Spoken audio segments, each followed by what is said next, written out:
My loving parents. Always be grateful for what you have. You never know what could happen next. Is a quote that my parents feel passionate about and try to engrave into my head, especially with my younger brother. My parents were both born and raised in Cavite City, Philippines. However, they both immigrated to America at a very young age. My mom was 17 and my father was just 14. In my family, it's commonly thought that my mother and father are complete opposites of each other.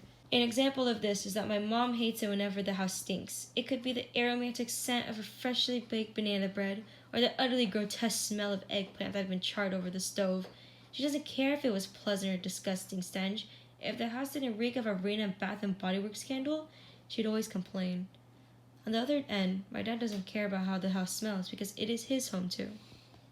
In my dad's free time, he smokes meat in the backyard with his Traeger. Whenever he was waiting for the meat to cook, he would lay on my mom's precious, soft, delicate, almost pristine couch, which caused them to both to get into a dispute because she didn't want him to lay on the couch, and thus leave the couch with the stench of the smoked meat.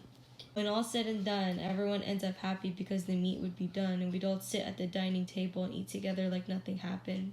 Personally, I love how my dad smokes and barbecues to a near perfection with his various meats. The steak is always so tender to the point where every bite is another juicy explosion of the distinct flavor of the barbecued meat. Every bite ends up just the right amount of sweet, which my dad had perfected.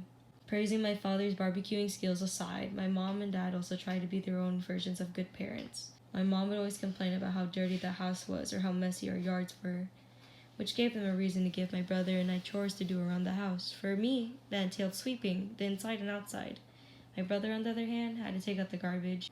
These chores gave us a form of responsibilities, even if it was just small tasks like checking the mail.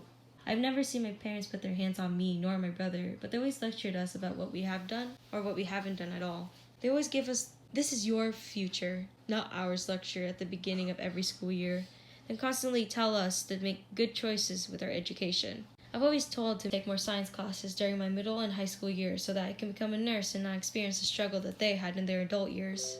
All in all, I don't think I could ask anyone else to be my parents. With my mom's uptight tendencies, they are justified for her wanting us to live in better conditions than she did in the Philippines. My dad's passion for cooking so much and trying to perfect it is simply because it's what he enjoys. He enjoys seeing everyone at the dinner table dig into his food and savor as much as they can with every bite. I love my parents, and I would appreciate and cherish everything they have given me and done for me. There were days where it felt like their lectures were unnecessary and hurtful, but I know deep down they just want what's best for me and my brother.